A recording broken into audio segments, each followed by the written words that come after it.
In this video I will show you how to extend the battery life in your LevelMatePro.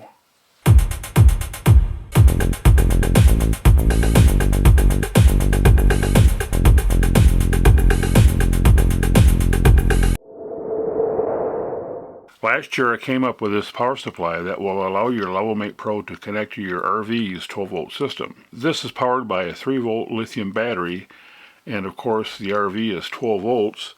So we need some method to regulate the voltage down to 3 volts, and that's what this does.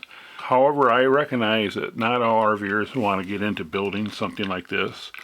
So in this video I will show you how you can extend the battery life of your LevelMatePro. So let's get right into it, and we're going to take the cover off so we can see the battery. And this battery is a CR2032, and it comes with the LevelMatePro. However, if you purchase the LevelMatePro Plus, it will come with this CR2450, and the CR2450 has a little more power than this. The typical capacity of a CR2032 is 235 milliampere hours, whereas the CR2450 has a 620 milliamp hour rating, which is almost 3 times more capacity. However, a 2450 will not fit in here. And when we remove the 2432 and compare it to a 2450, you can see there's a pretty good difference in the size. But what are the real differences between the batteries? A CR2032 means a 20 millimeter diameter battery with a 3.2 millimeter thickness. Therefore, a CR2450 would have a 24 millimeter diameter and 5 millimeter thickness.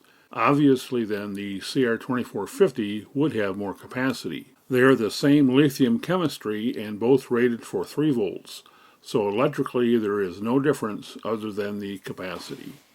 So clearly this battery will not fit in this battery holder. And what I have here is a CR2450 battery holder.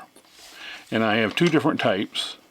One which will work and one which will not work. And the reason I have the 2 different types is I want to show you the difference. If you look at the bottom side, you'll see one of them has metal tabs sticking out of one end. And these are the contacts for the battery.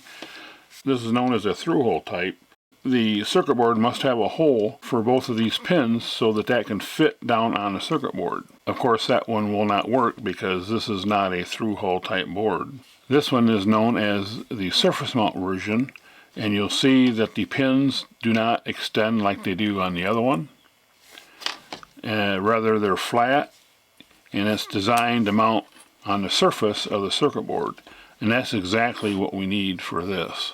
And I will put a link in the description below for the source of the battery holder, just so that you get the right one. So even though we're not building a power supply, we still have to do a little soldering to get this to work. And again, it should go without saying anything like this is going to void your warranty. So if you don't want that to happen, then you probably don't want to do this project. But as far as projects go, this is about as simple as it gets. Almost anybody with any soldering skills at all or wanting to learn soldering skills should be able to do this. Now, one thing we need to pay attention of is where the positive and negative side are. A positive symbol is molded into the battery holder. Also, there's a positive in the silk screen on this end. And on this holder, there is a negative stamped in the metal, and there is no positive stamped anywhere.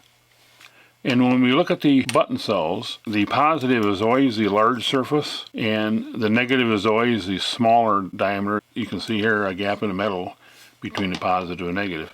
And most always, the negative side goes down.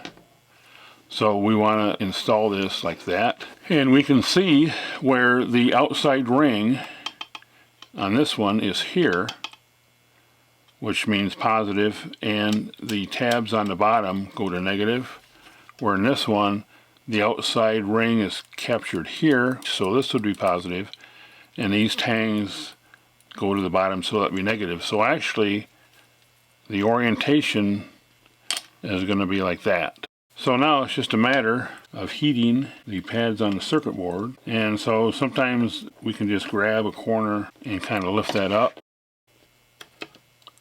There we go. And now we've removed the old battery holder. And unfortunately, this will not go over quite as far as the original one did, but it should still go over enough that we can make contact.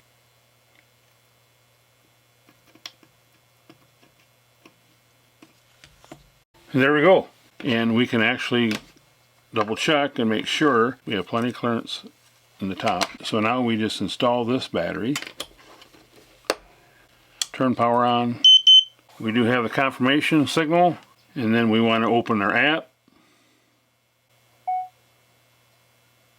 And we can see that it shows 100% battery. The battery indicator in the app should remain accurate as it measures the battery voltage to determine the state. Since the discharge curves for both batteries are identical, having the same chemistry and voltage, the indicator should remain accurate. So I'd say it's working. It's a good first project if you're wanting to learn how to solder. Thanks for watching. Visit RV-project.com.